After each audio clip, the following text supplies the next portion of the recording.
Whoa,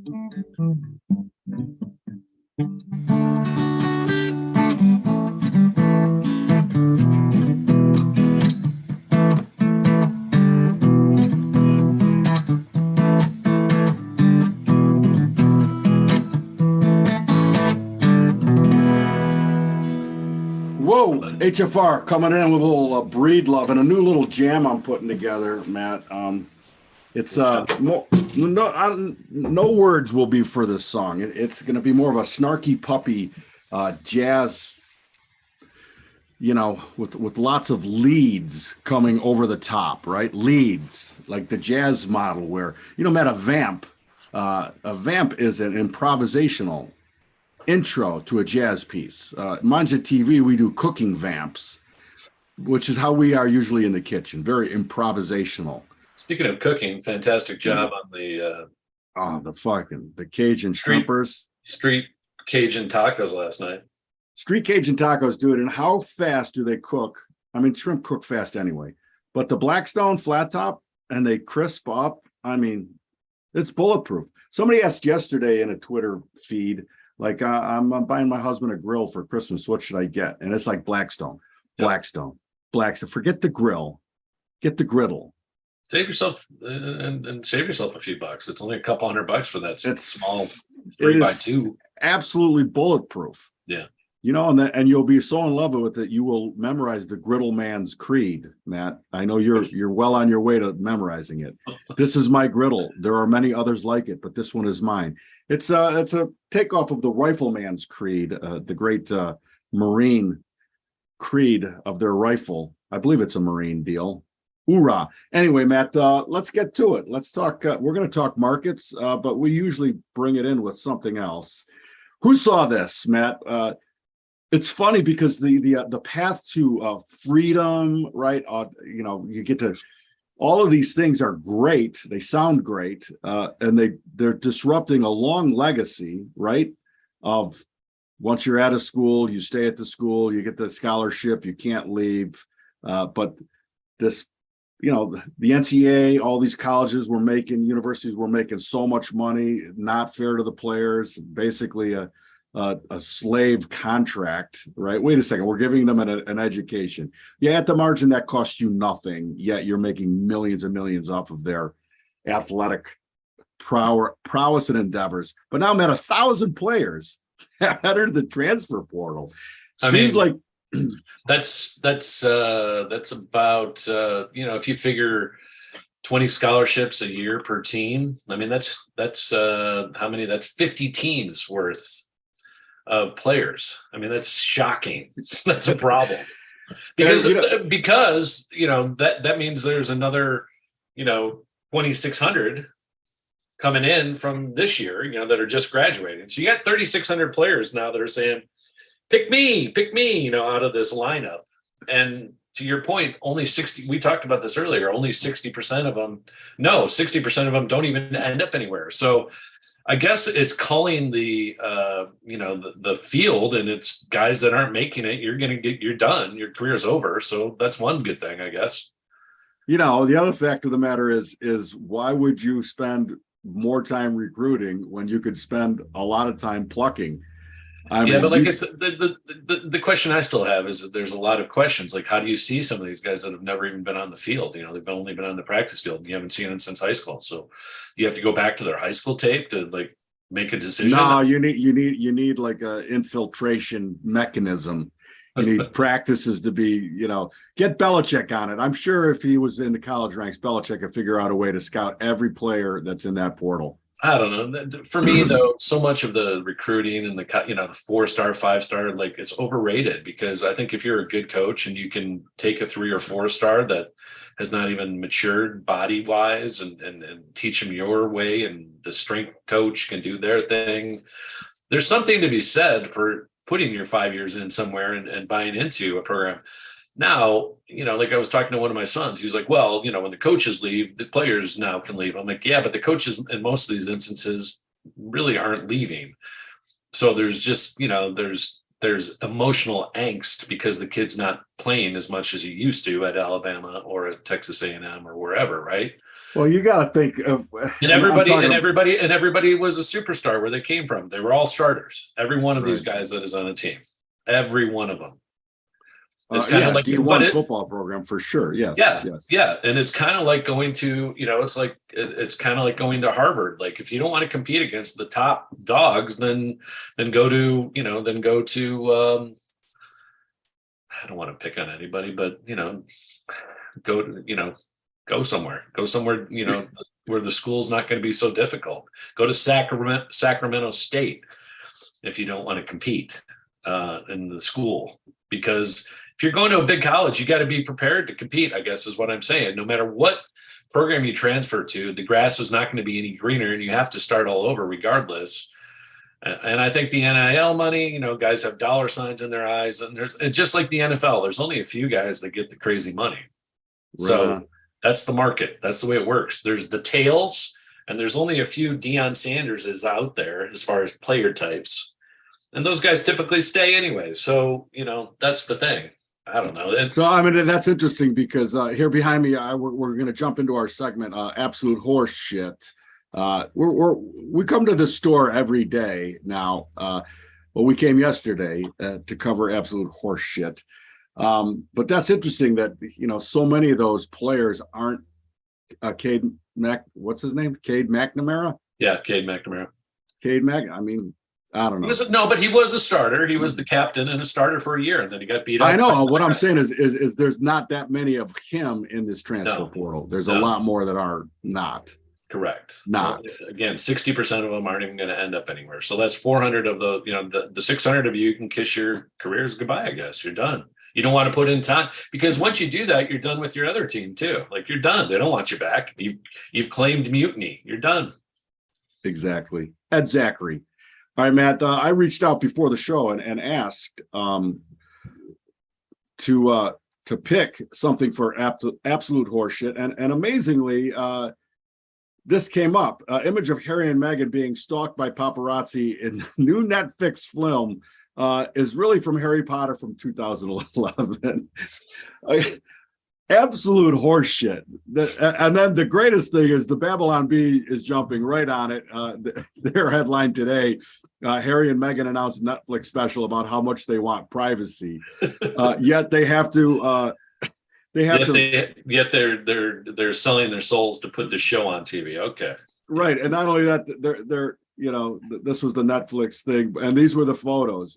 This is in the documentary about this horrific entourage, but it was actually from Harry Potter from 2011. Anyway, absolute freaking horseshit. Hold on, we're going to get to that beautiful oil painting in a second. I got one more absolute horseshit to go. And this is an interesting one because there is a lot of fervor, Matt, a lot of fervor. How could SBF and his crew, I got to tell you, I got to get better at this. I am no good at this. There it is. I am no good at working the monitor. And I shaded this. I saved this image as STFU. Shut the fuck up, Kobayashi. Well, whoever this is. It has now been 24 days since FTX filed bankruptcy and lost $10 billion in customer funds. Meanwhile, not a single executive has been arrested, and SBF is still living in the Bahamas in a penthouse. This fraud case is described as worse than, thank you for saying it, worse than Enron, Matt. Let's go to the facts. Enron files for bankruptcy December 2nd, 2001. Jeff Skilling, the CEO or CFO, he was indicted February 19th, 2004. Ken Lay, he was indicted July 7th, 2004. 3 years, Matt. The wheels of justice take a little bit of time, especially in something as convoluted as this case. Time. I'm going to give you the cover. What do they got? Listen, it's going to take a little while for this guy to get his comeuppance. But you cannot argue the fact, though, that it's intriguing that the powers that be right now says he's said enough in public. Yeah, well, I think he responded to Maxine's subpoena to testify in front of Congress with a tweet. He said, "When I'm-" This No, just that was the funny part though. Yesterday, he's been asked to come in front of Congress, and he basically said, "You know what? When I'm ready, I'll do it, but I'm not really ready." And she retorted, "Thank you." Yeah, I you've said appreciate enough. that. You've said enough. You've said enough. Holy shit! Talk about absolute horse. There's horse shit on both sides of this. Yes. So I'm saying that there's a deep pile there that has got, like, I guess has got to be unpacked, and maybe we're talking about 400 Congress people that have received money from his funds. I mean, who knows what we'll find? And that's why this is going to take a while. It took them 3 years to get that slam dunk case in Enron. So just a little. Since you brought up Enron here, let's go to the Enron case and give you the facts, because you obviously, man, it wasn't that hard. I just went to freespoke.com and I free spoke that shit, and it was really easy. It was really easy to get to the bottom of it. When did Enron file for bankruptcy? When did Jeff Skilling and Ken Lay get indicted? It's not that difficult to do some kind of legwork before you open your frickin' mouth. And anyway. I do remember the whole Enron WorldCom days, right? The 2000, 2001, when both those things were, fraudulently collapsing. So it's not like we haven't seen it before. These aren't public companies, though. That's the difference. It is quite a big difference, Bob. I'm just saying it's going to take a while. Oh no, it's quite a big difference, because who's there is no regulatory body really that this is just a fraud case against the public. Yes. So fraud. And the hundreds and hundreds and thousands of creditors and people that put their money in. I mean, good luck unwinding that shit, because it's going to take forever. But it might be 8 years. All right, man. We're going to talk crude here. Bankman-Fried might have his own show back to back with Harry and Kate. I agree, because since it's not a public company, the laws, like it's just fraud. Then it's not like you defrauded. You don't have a fiduciary in that setup necessarily the same way you do if you're a publicly traded company.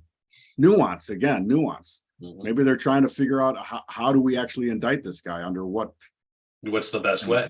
Yeah, exactly. Matt, I went to the AI because we've talked crude a while here, and I wanted to put in the description for the AI, and it didn't do a very good job, but I helped it out.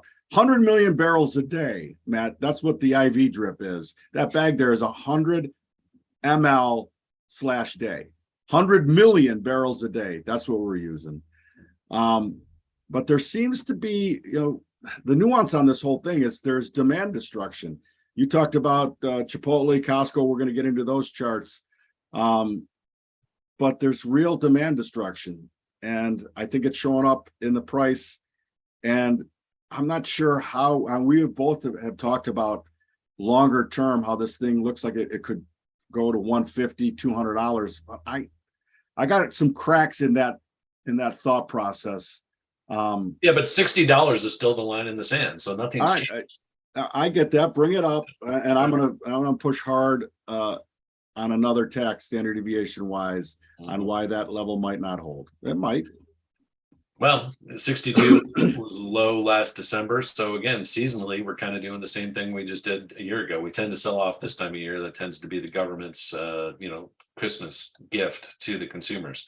So we're in full meltdown mode from 93 just here the 1st of November all the way back down here. Again, we just did this a couple of days ago. We were down to 73, 63. So we're testing it, and this 70 area is still a big area, and we haven't even gotten there. So nothing has changed. There's no new prices today, but we are down 3.5%. And that is significant for day traders that I guess we're trying to get long. But this trend has been down for a couple of days. We were 83 just on Monday, yesterday. So wham, 10% off in 2 days, Bob. It's crazy. I mean, let's face it. These are not our father's markets. They're not. These are not our father's trading markets. No. And the interesting thing with that is the dollar's up again today. So, we talk about the dollar and following it. And that's why, again, all assets are down because the dollar is up. So that's pretty typical when the dollar goes up, and it has been here for the last few days. it's probably, let me just bring in the short-term chart so you can look at it. But this was yesterday and this is today. We made a new high earlier and we have not taken it out today. So not super bullish the way the dollar's been acting, but the SPOOs and the NASDAQ and oil and the bonds, not so much, but everything else is down today. I just had this thought, Matt, that I think coming in, we've thought that 2023 is going to be chaotic, to say the least. Yeah. And so my thought is that maybe there's less of everything being one. Maybe there's some real dislocation on some of these correlations that have been so unbelievably, strong. These correlations have just been incredibly strong, like I've never seen before in trading. Like, anyway, I want to share one other image, because the AI is part of the news cycle always, right? And I want to share this because another image that I pumped in to the AI engine, which I thought was better, was this beautiful oil painting.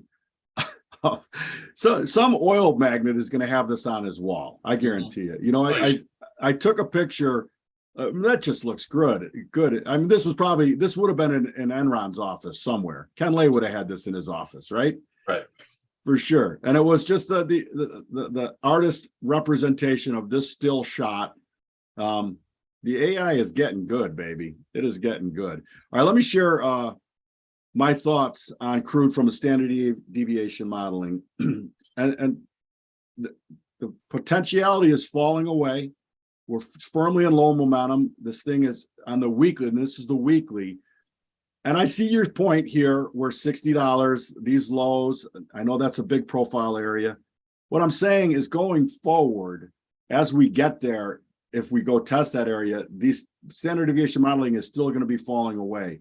Sure. And if it can't hold that area, Katie bar the door. Like there's plenty. There's no reason why this thing can't get further crushed. And if there's true demand destruction, like we're seeing everywhere else, we shared yesterday 40% off on orders from China. It's just, I don't know. I don't know how those two things reconcile themselves. I can't see crude fundamentally at $150 if nobody has a job and can't even go to the grocery store.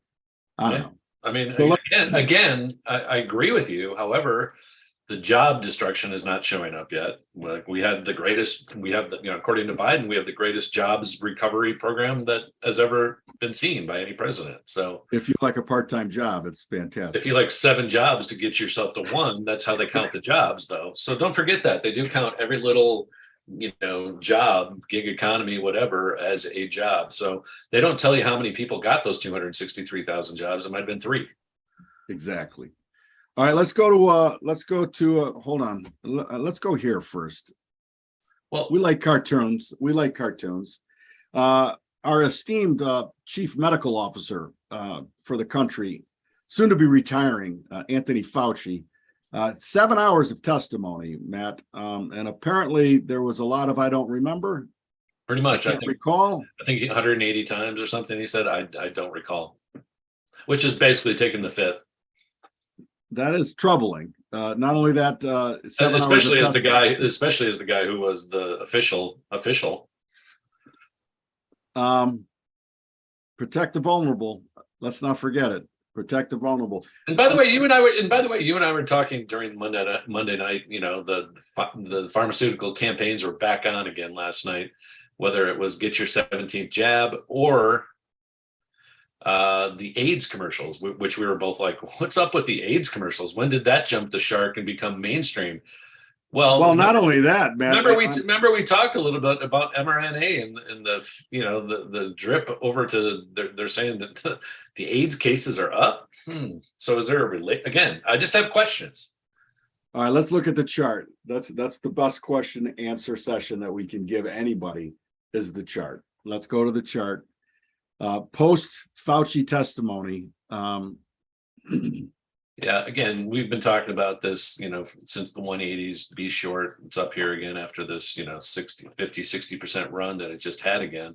And it's it's struggling down here at 171. I mean, if we get through that 169 area again, this looks what a broken piece of shit chart that it's is. just ugly. I don't want to own this. And even though this is a bullish chart, I don't want to own it. It just feels like a short squeeze. That's what it looks like, the way it jaggedly goes up. And then now it's just kind of basing. And there, Like I mean, yeah, the profile is not filled out at all. No, there's a lot of big holes in here. And then if, again, you pull back to the longer time frames, nothing's pretty about this chart unless it can get back over 200, which again, we're just in this big bracket, 208 down to 108. So that's either portending a zero if it falls through that, or possibly 300. So right on. All right, that's Moderna. Pfizer. Moderna. Talk to me, Pfizer. What do you got for me? Yeah, Pfizer, kind of the same thing. We've been talking about it. It's been going up. Down $1.20 today. Got up there yesterday, 51.20. We talked about it a couple days ago. By all means, sell the sucker. And again, you're just seeing lower lows here over and over again. Nothing really has changed there. It just comes into the profile, and plenty of people are happy to offer and sell. So, and what is the high end of that profile? 65? Here, 55. 55. Yeah. 55. Yeah. And again, such a great, and that profile completely different too. I mean, it's way more distributed evenly in a bell curve. Again, not a one product company like Moderna kind of has been. So right on. Okay. Important nuance. They have many products coming out. I hear, and that's what they tell us. They have something for myocarditis now. They have something for AIDS. They have something for cancer. They have something for heart. Issues. So yeah, Moderna's got it all. You'll be seeing ads for decades with all kinds of disclaimers, by the way. All right, Matt. Costco schmeez today. Was there well, not schmeezed, it's continuation. And again, I think, we talked about it earlier in the week. We said, last week we said short this thing into the earnings. And now if you did that and paid attention, please take some profits, because 542 down to 480 here. Again, that's a 12%, 13% sell off in about a week. Take profits. Earnings is coming on Thursday. So not tomorrow, but the earnings are Thursday. They're expecting, $3.12 per share. And they're expecting 58 billion in sales. And again, paying a 0.74 dividend. They gotta up that, dude. They gotta do better. Back into the middle of the profile. But if you sold it last week, by all means, ring the register, or at least buy some calls. Buy some calls for any upside protection. Buy some, cheap calls, out of the money, 550s or something like that, just to put because that's where you sold it up there at 540. Put a protection on it up there, so just to lock in anything that you have, or you could just take it off and wait for again, it depends on your risk appetite and what you want to do there. But that's been a nice trade, and again, this has been really sign waving, and I think you're going to see 3 handles, if not 2 handles, on Costco in the coming year. All right, and not your grandma's Taco Bell, Chipotle. Yeah, we talked about Chipotle also early last week, and that has sold off considerably. And again, 1637 was the high here recently, Bob. And we are all the way back here to we're down $100. So again, it's a bigger move, but only about 6% dollar wise, or 6% nominal wise. So book some in here. There's nothing wrong with it. This is back to the profile level again on a longer term chart. If you're able to sell that last week, 16 and a quarter, 1640, you're down here $100 cheaper.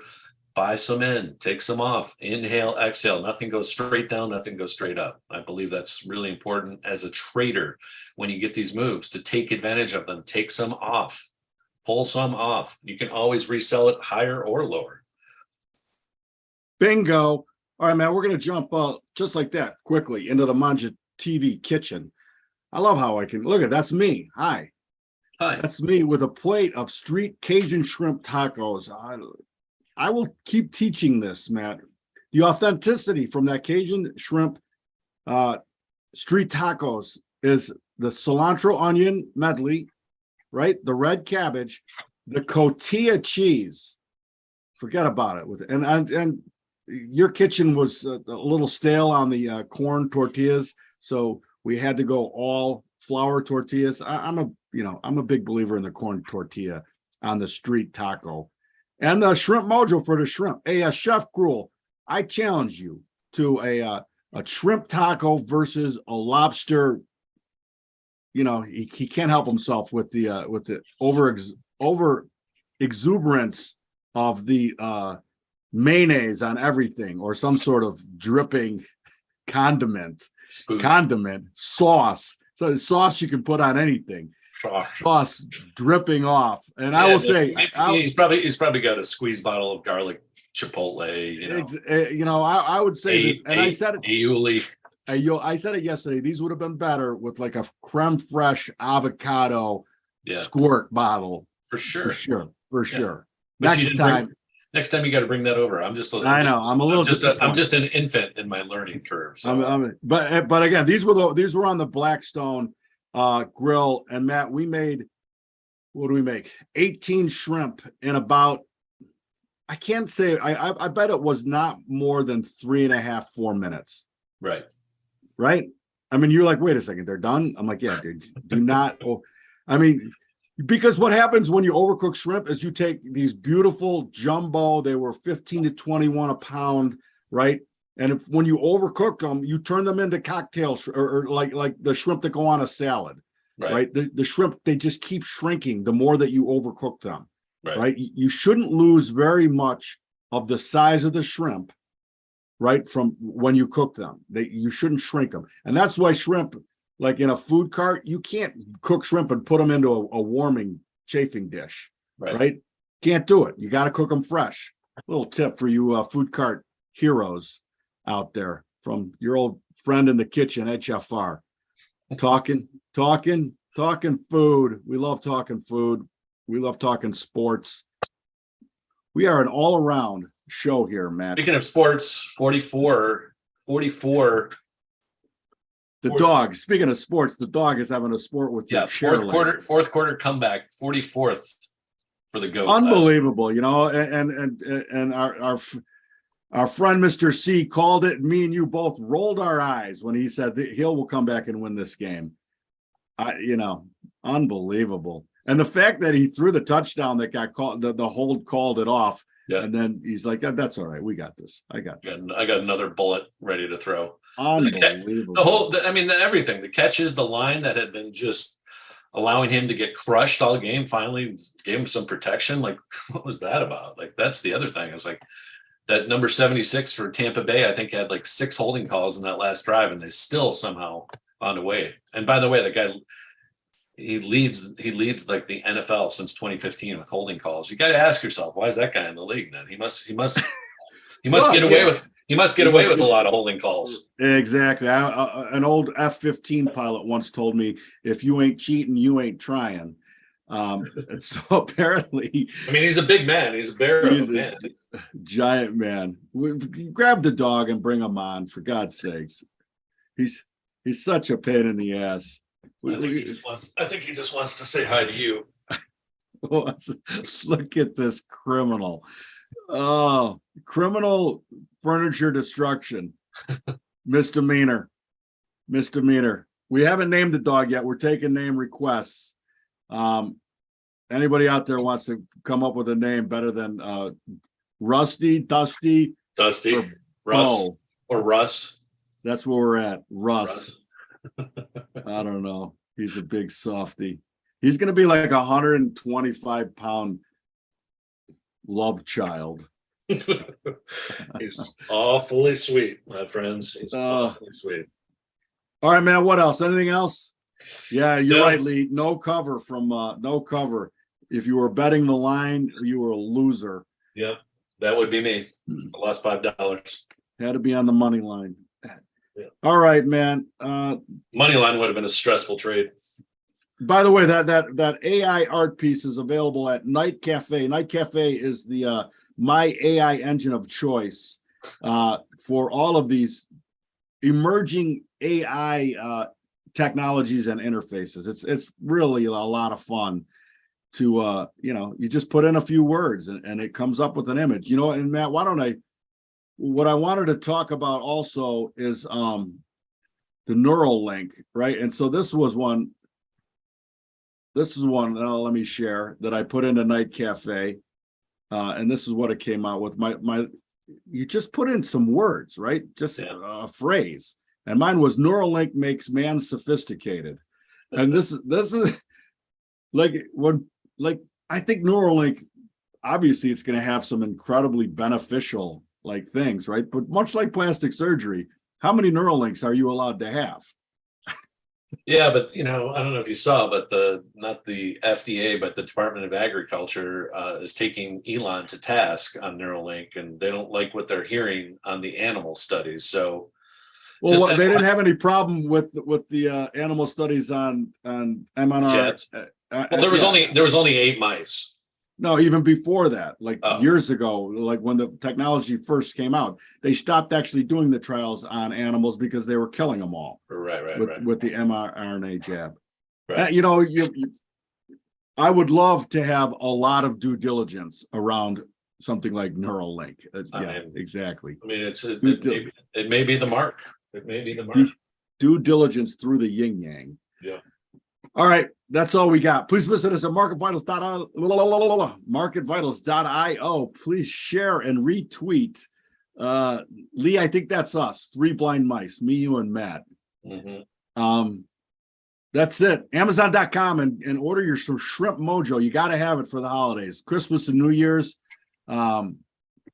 For sure, you need the Cajun shrimp. And real simple here. I mean, we're 3.5 hours in, trend day until it ain't. So sell off the go, and that's all we've been doing is selling. And the dollar's up at the high. So don't overthink this market. It's real slow out there, and we're back to levels that need to hold. Like 39.40 needs to hold on the SPOOs. Otherwise, 38.90 coming up next.